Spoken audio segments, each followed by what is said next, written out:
یا اللہ یا اللہ یا اللہ یا اللہ یا اللہ یا اللہ یا اللہ یا شخص یہ سمجھتا ہو کہ ہمارے مسائل اور ہماری پریشانیاں ان کی طرف سے یا ان کی طرف سے یا ان کی طرف سے یا ان کی طرف سے ہیں، وہ یوں سمجھتا ہے کہ میرے کاروبار میں، میری دکان میں، میرے کارخانے میں نقصان یہ میری بھینس کی وجہ سے ہے، بھینس بدل دوں گا میرے کاروبار کا نقصان ٹھیک ہو جائے گا۔ میں بہت ضروری بات عرض کر رہا ہوں، اس کو بہت توجہ سے سمجھنا پڑے گا، بہت توجہ سے اس کو سمجھنا پڑے گا۔ جتنے بھی حالات مسلمانوں پر ہیں، یہ ان حالات کی نسبت ایسی ذات کی طرف، ایسی شخصیتوں کی طرف کر رہے ہیں کہ جس کو میں عرض کر چکا کہ وہ اصل کائنات نہیں ہے، وہ اصل کائنات نہیں ہے، اصل کائنات مسلمان ہے۔ میں نے کہا تھا کہ اس کا عمل تو بہت بات کی چیز ہے، اس کی نیت کا بھی اتنا اثر ہے کہ اگر یہ اس کی نیت میں فساد پیدا ہو تو ایک باغ کا مالی بھی سمجھ لیتا ہے کہ مسلمان کی نیت خراب ہوئی ہے، اس لیے میرے باغ کے پھل کا رس کا مزہ بدل گیا ہے۔ یہ میں نے ایک واقعے کی طرف اشارہ کیا ہے، قصے سنانا مقصود نہیں ہے، یہ نیت کا اثر ہے، یہ نیت خراب ہوئی مسلمان کی، اس کی نیت کا اثر یہ پڑا کہ پھل کا رس کھٹا، یہ اس کی نیت کا اثر ہے۔ تو میں نے عرض کی ہے، بہت اہم بات ہے کہ اصل کائنات مسلمان ہے۔ پریشانی اس لیے ہے کہ اس نے اپنے تمام مسائل کو اور اپنی تمام مشکلات کو باہر کی شکلوں سے، باہر کے اسباب سے، باہر کے نظام سے، اور مزید عرض کر دوں کہ انہوں نے اپنے سارے مسائل کو اور تمام پریشانیوں کا الزام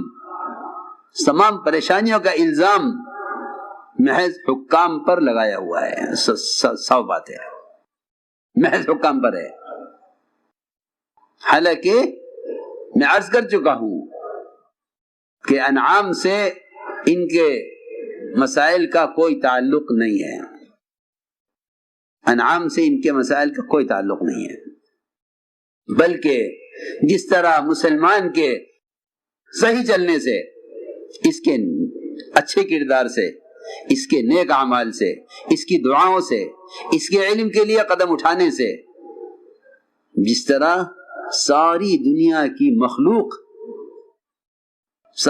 مخلوق راحت اور امن پاتی ہے، اسی طرح انسانوں کی وہ قسم بھی امن اور چین پاتی ہے، وہ قسم بھی امن اور چین پاتی ہے جو اللہ کو نہیں مانتی ہے۔ سب بات ہے، ان پر آنے والے حالات کا تعلق تیرے اعمال سے ہے، تیرے اوپر آنے والے حالات کا تعلق ان کے اعمال سے نہیں ہے۔ میں یہ کہنا چاہتا ہوں، جو حالات تجھ پر آ رہے ہیں اس کا ان سے کوئی تعلق نہیں ہے، جو حالات ان پر آ رہے ہیں اس کا تعلق تیری بدعملی سے ہے۔ جی ہاں، ورنہ مسلمان کا عمل، اس کا کردار، اس کے اخلاق، اس کے معاملات، اس کا معاشرہ اتنا پاکیزہ تھا کہ اغیار ان کو دیکھ کر اپنی زندگیاں، اپنی بادشاہتیں، اپنی حکومتیں، اپنے تعیش کے نقشے چھوڑ کر یہاں آتے تھے۔ آپ دیکھیے وہ صحابہ جو بادشاہت کے زمانے سے، بادشاہت کے ماحول سے نکل کر آئے اور اسلام قبول کر کے صحابی بنے، اور وہاں کی عیش کی زندگی کو لات ماری یہاں کے فقر کی زندگی کو حاصل کرنے کے لیے۔ ہاں، تو میں نے کچھ بنیادی بات عرض کی ہے کہ دنیا میں جتنا بھی فساد ہے، اس فساد کا تعلق مسلمان کے باہر سے کسی چیز سے بھی نہیں ہے، اس کا تعلق کوئی نہیں ہے۔ یہ پہلے اس کو دل میں اتارو، تاکہ جب کوئی بھی حال آئے، تجارت میں، زراعت میں، ملازمت میں، ان کی آمدنیوں کے کم ہونے میں، ان کو تنخواہ کے نہ ملنے میں، ان کو ریزرویشن نہ ملنے میں. یہ یوں نہ کہیں کہ یہ حالات مسلمان کے لیے، مسلمان کے ساتھ ہیں صرف، بلکہ یہ یوں کہیں کہ ان سارے حالات کا تعلق ہماری بدعملی سے ہے. ان سارے حالات کا تعلق ہماری بدعملی سے ہے. اس لیے فرمایا کہ جتنا فساد بر و بحر میں ہے اس کا تعلق براہ راست مسلمان کے بدن سے نکلنے والے اعمال سے ہے. فرماتے تھے کہ مسلمان مخدوم ہے، کائنات خادم ہے. مسلمان مخدوم ہے، کائنات خادم ہے.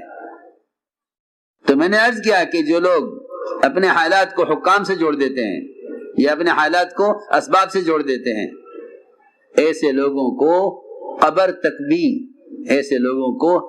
تک بھی راستہ نجات کا نظر نہیں آتا. سب باتیں یہ کہتے ہیں کہ ابھی صبر کرو، اب حالات بدلیں گے، اب حکام بدلیں گے، حالات بدلیں گے، اب یہ اسباب بدلیں گے تو حالات بدلیں گے. نہیں، اللہ فرماتے ہیں کہ اصبروا او لا تصبروا، صبر کرو یا نہ کرو، انما تجزون ما کنتم تعملون، کہ تمہیں جو سزا مل رہی ہے وہ تمہاری بدعملی کی سزا ہے. صبر سے اس لیے کہ جو حالات احکام کو توڑنے سے آتے ہیں، یاد رکھنا بات، جو حالات احکام کو توڑنے سے آتے ہیں، جو حالات احکام توڑنے سے آتے ہیں، اہم بات ہے کہ جو حالات احکام کے توڑنے سے آتے ہیں وہ صبر کرنے سے درست نہیں ہوتے. کہ صبر کرو، کہ صبر یہ حالات کا علاج نہیں ہے. صبر کرنا حالات کا علاج نہیں ہے، پکی بات ہے کہ صبر کرنا حالات کا علاج نہیں ہے. آپ تکلیف برداشت کریں یہ علاج نہیں ہے، آپ دوا کریں یہ علاج ہے، آپ پرہیز کریں یہ علاج ہے، آپ صبر کریں کہ صبر کرنا علاج نہیں ہے. کسی بھی بیماری میں آدمی صبر کرے یہ علاج نہیں ہے. ہاں، تو میں نے عرض کیا کہ جتنے بھی حالات ہیں ان حالات کا تعلق براہ راست مومن کے عمل سے ہے. بس فرق یہ ہے کہ حالات سے سبق وہ لے گا جو اللہ کو جانتا ہے، اور جو اللہ کو نہیں جانتا وہ حالات سے سبق نہیں لے گا. اس لیے فرمایا ہے حدیث میں کہ جانور کو باندھ دیا جائے اور کھول دیا جائے تو اسے نہیں معلوم فیما عقل و فیما ارسل، کہ کیوں باندھا گیا تو کیوں کھول دیا گیا، اسے نہیں معلوم.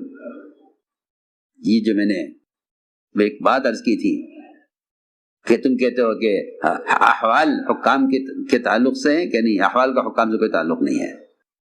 سارے حالات کا تعلق میرے اپنے بدن سے نکلنے والے اعمال سے ہے. اس لیے کہ زلزلے زنا سے آتے ہیں، زلزلے زنا سے آتے ہیں. زلزلوں کے آنے کا تعلق سائنس کے کسی نقشے سے نہیں ہے. یہ تو جہل پڑھاتے ہیں کہ زلزلے آنے کے یہ اسباب ہیں. اگر یہ اپنی زلزلوں کے آنے کا تعلق اپنی ذات سے سمجھتے تو ان کی کالجوں میں یہ پڑھایا جاتا کہ زلزلے زنا سے آتے ہیں، پھر یہ معاشرہ اس طرح درست ہوتا، پھر تمہارا معاشرہ ٹھیک ہو جاتا. اگر تم سمجھتے کہ زلزلوں کا تعلق زنا سے ہے، زلزلوں کا تعلق زمینوں سے نہیں ہے. سائنس یہ پڑھاوے گا کہ زلزلوں کا تعلق زمینوں سے ہے، وہ تمہیں لاکھ نقشہ سمجھاویں گے کہ زلزلے اس لیے آتے ہیں. نہیں، حضرت فرماتے تھے کائنات کے تغیرات کا تعلق کائنات سے نہیں ہے، کائنات کے تغیرات کا تعلق مسلمان کے اعمال سے ہے. قحط سالیوں کے آنے کا، بازاروں میں آگ لگنے کا، اس کا تعلق معاملات کے حکم کے ٹوٹنے سے ہے کہ معاملات کا حکم ٹوٹے گا تو ہم ان کے لیے بارشیں روکیں گے اور ان کے کاروبار میں نقصان لاویں گے. کن کے؟ سنو غور سے بات، کہ یہ نقصان لائیں گے صرف مسلمان کے لیے. یہ نقصان صرف مسلمان کے لیے. اب مسلمان پریشان ہے کہ جو اللہ کو نہیں مانتے وہ تو مزے میں